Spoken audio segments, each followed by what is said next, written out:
Matty, you're absolutely right, and you don't have to have too many bad results to really fall out of the picture. All of a sudden you're playing catch up throughout the season and it becomes extremely difficult. You've got to take risks where you might not otherwise have done, and that pressure is just going to build and build. Patience is not something that people are afforded at Hartlepool United, and look at the number of managers that have been through the doors in recent years. So often we've seen a similar sort of scenario where Pools start well, they benefit from the change, but in the long term it doesn't really have any sort of impact. And a club like Pools, we often say this, they're a fantastic big club, one of a number of former Football League clubs left languishing in the National League, but that means that fans are not going to be inclined to be patient.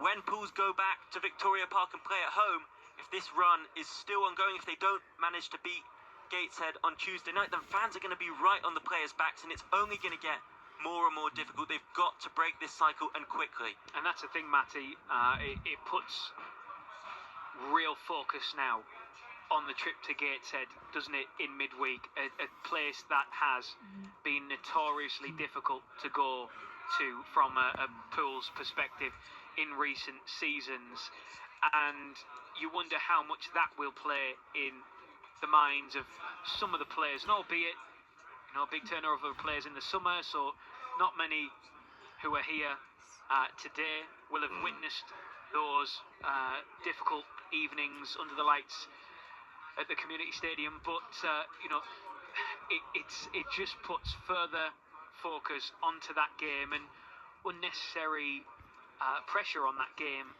as well, because you know, we read out some of the statistics of it there. 1 goal now in 5, no win in 6. If you go to Gateshead and that stretches even further to no win in 7, then it really is. You're constantly just chasing it then, aren't you? You're trying to claw it back. You're trying to get a foothold once again. And Pools need to arrest this slip.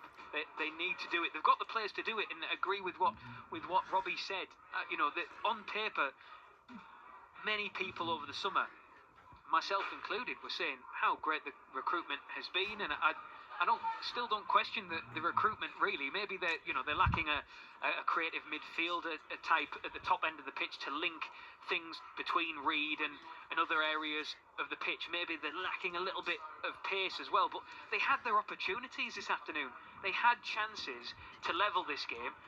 They had enough chances to turn it around and win it. They really did, but they just weren't clinical enough.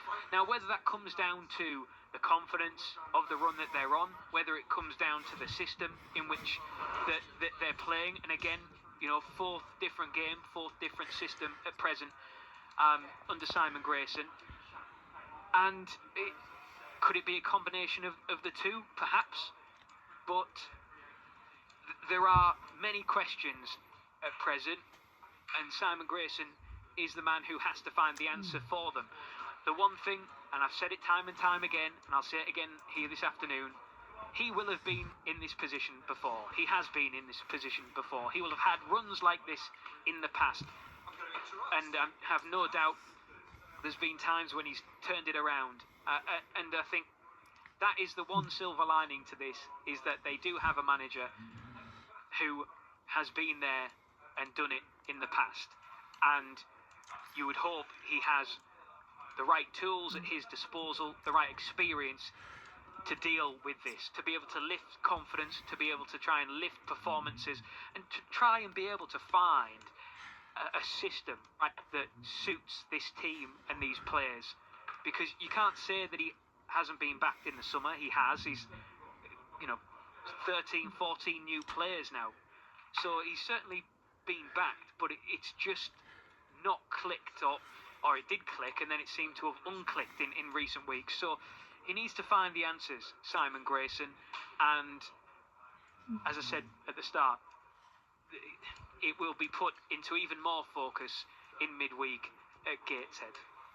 Robbie, thank you very much indeed. Our Hartlepool United commentator Rob Law and Robbie Stelling of the Hartlepool Mail. Brilliant commentary as ever. Rob will be back at the International Stadium on Tuesday night for full match commentary on Pools' trip to Gateshead. But that winless run continues for Pools. I'll get They'll bring you the goal from that match today and the scores from up and down the country elsewhere after this. Scott Makin on BBC Radio Tees.